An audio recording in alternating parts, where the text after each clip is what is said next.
Let me show you some tips and tricks for Samsung Galaxy Watch 9. So the first thing that I want to show you is the touch bezel, which allows you to scroll through a list, any list pretty much that you have on your watch, whether it is the apps list or, for example, something in settings, like, for example, the main settings page over here. Of course, we can scroll up and down by just using our fingers, so we can just swipe up and down just like that. But you can also use the touch bezel gesture, which allows you to swipe your finger around the edge of the display, just like that. And as you can see, we can scroll up and down by performing this gesture instead, which seems to be a little bit faster if you don't mind really changing the gesture, of course. So if you want to quickly swipe up and down, and then of course you can just perform this gesture over here to touch bezel. Now, in addition to that, of course, the gesture might not be activated by default. I mean, usually it is activated by default, but it can be disabled in settings. So in case it doesn't work for you, you can just open settings, and over here we need to go to general. And then here we have the touch bezel option, which of course must be enabled if you want to use it. Now, besides that, we also have the water lock. Generally speaking, you can use your Galaxy Watch 9 when you have a contact with water. I mean, at least it should be a shallow water, or at most, maybe I should say. So at most, it should be a shallow water, which includes, for example, swimming or even washing your hands and stuff like that, of course. But just to be sure, it is recommended to use the water lock, which in my case is actually not added. So we can go to this edit mode here in the quick settings panel, and then we should be able to find somewhere, there we go, the water lock.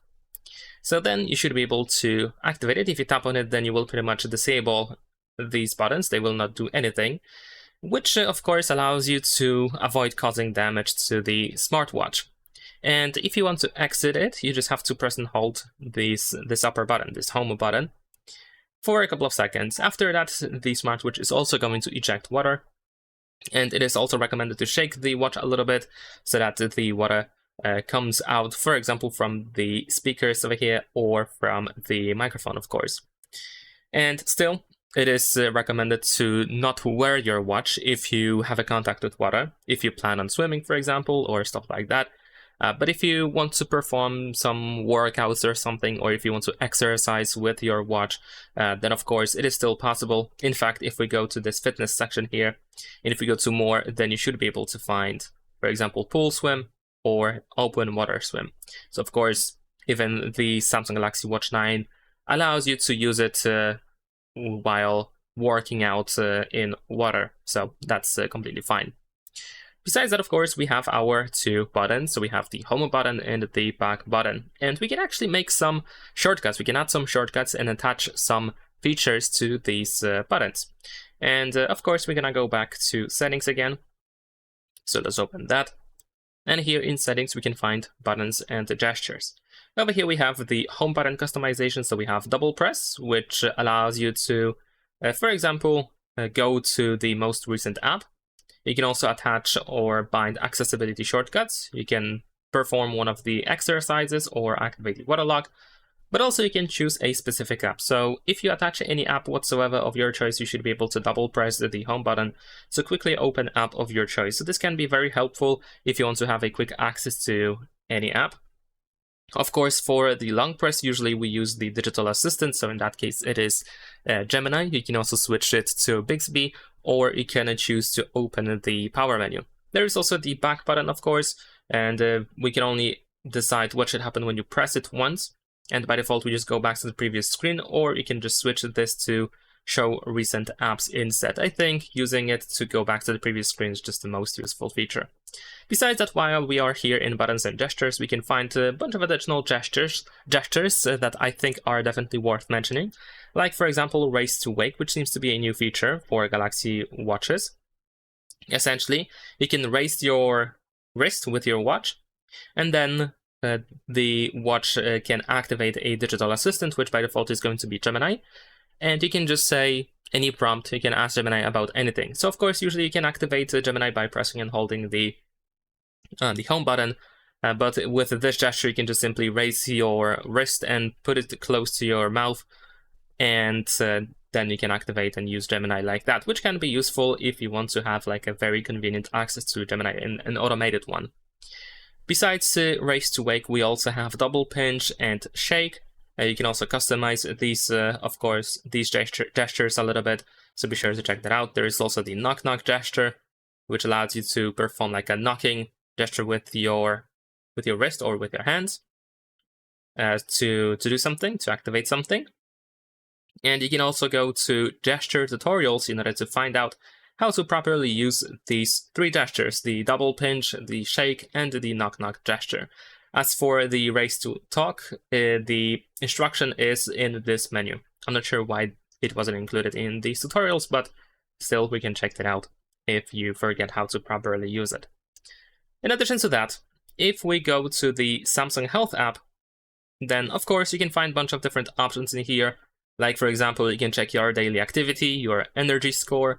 If you decide to sleep with your watch, then you can check the sleep data in here, and so on and so forth. However, many of these options might not be included by default. So if you scroll all the way down, you can choose to edit on phone, and this allows you to open the Samsung Health app on your smartphone. And this is how it looks like. We're gonna open the home editor, and you can use this plus button in the upper right corner to add something that is not added yet. Like, for example, in my case, I can add AGE's indexed, or if I go to activity, I can use the fitness index, and so on and so forth.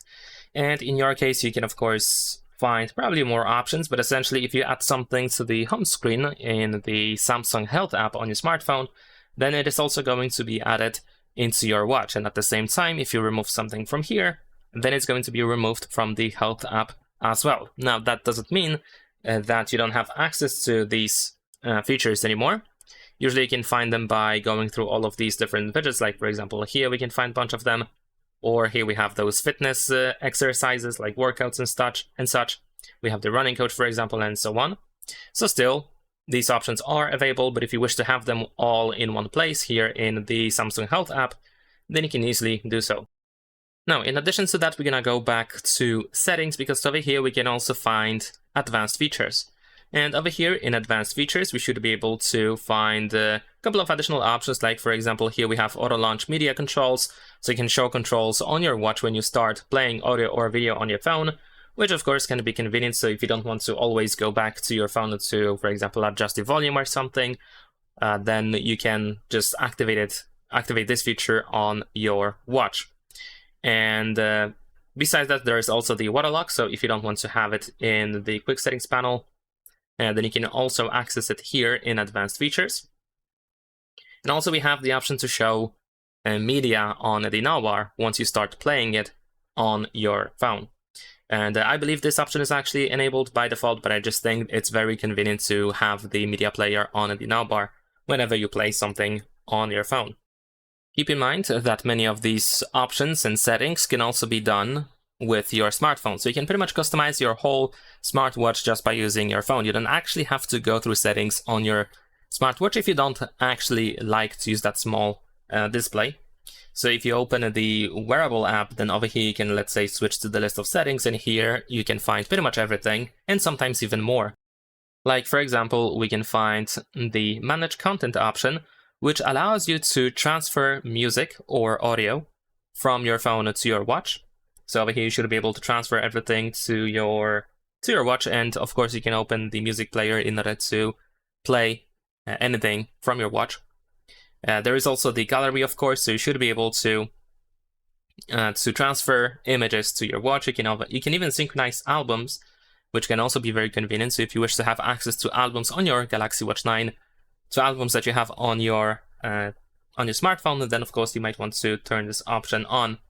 Keep in mind that some of these features might not be available if you do not have the Samsung Galaxy device. In fact, there are a couple of features that are exclusive to Samsung Galaxy smartphones.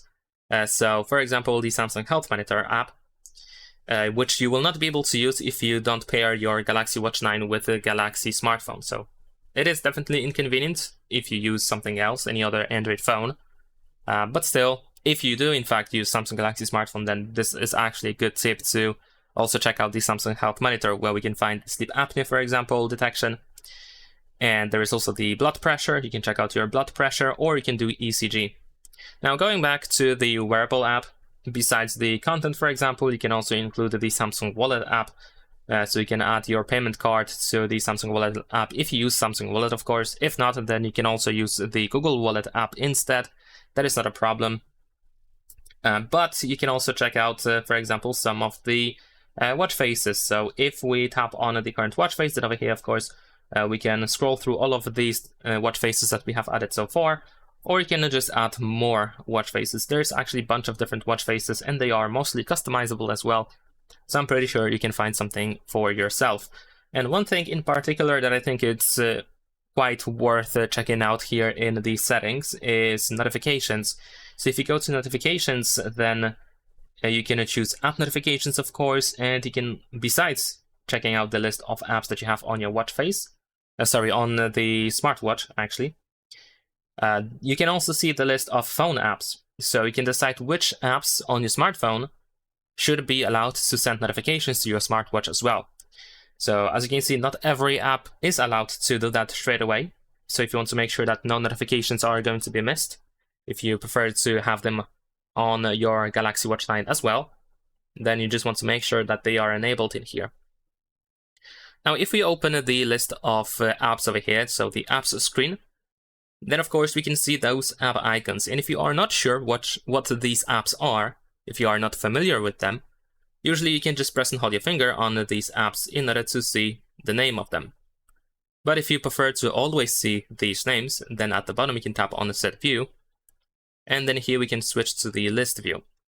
And this allows you to have an alphabetical list of these apps that you have on your watch, which is of course very convenient because now you can actually see what these apps are and you don't have to guess. Of course, if you want to, you can easily switch the view back to the grid, which can also be seen as convenient because it actually allows you to organize your apps however you want them to be. So you can reorder them quite easily. You can change their position.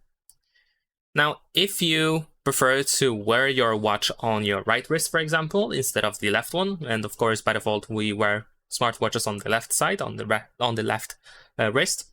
But like I said, if you prefer to wear it on the right side, that is completely fine. If you go to settings and choose general settings, then in here we have the orientation, where we can choose the wrist, and also we have the button position. So I assume that if you decide to wear it on your right wrist, you might want to prefer have buttons here on the right side, which means that you will have to wear your watch upside down. Now, thankfully, we can of course switch these bands or straps. We can replace them. But if you, of course, wear your smartwatch like that, then the screen is upside down. However, if we change it in orientation settings, so let's return to the orientation settings here. And if you switch to the from left to the right or something like that, then you should be able to rotate the display quite easily. So there we go. In my case, I just prefer to have it on the right side. But of course, like I said, if you wear it on the left side, but if you prefer to wear it on the right side, then of course, you might want to have buttons here. Now, one thing that is also quite important is if you have tattoos on your wrists, then Galaxy Watch 9 might have trouble with detecting the wrist, which is crucial if you want to make sure that all of these different features are going to work properly. If the wrist is not detected, then some of the features might not be activated, they might not work properly, like I said, or you might not even receive notifications in some cases. So if you go to security and privacy, then in here you can find the wrist detection, which is enabled by default. So you might want to turn it off, which allows the watch to always work, or for example, always send you notifications and alerts, even if you actually don't wear the watch on your wrist. So it doesn't really matter. It doesn't really check if the watch is on the wrist. It just assumes that you do wear it. So if there's any problem with some features, if they don't work properly, like for example, if you cannot detect your heart rate properly, if the sleep data is not collected properly, then of course you might want to turn this option off. And the last feature that I want to show you is the different methods that allow you to either write text or to search for something. Of course, we can also use like Messages app, so we have Google Messages, or you can use Samsung Messages app. which allows you to create texts and send messages to other people using your Galaxy Watch 9. And while it is possible to use the keyboard, I can understand if it can be frustrating to actually use it because of the size of the display. What is quite good to know about is, of course, the fact that we can swipe up over here once the keyboard is visible, and you can, for example, switch to voice input, so then whatever you say out loud, it's going to be converted into a text. So you don't have to type anything, you can just say things out loud, and as you can see, the text is going to be written for you. So definitely worth checking out. And that is pretty much it.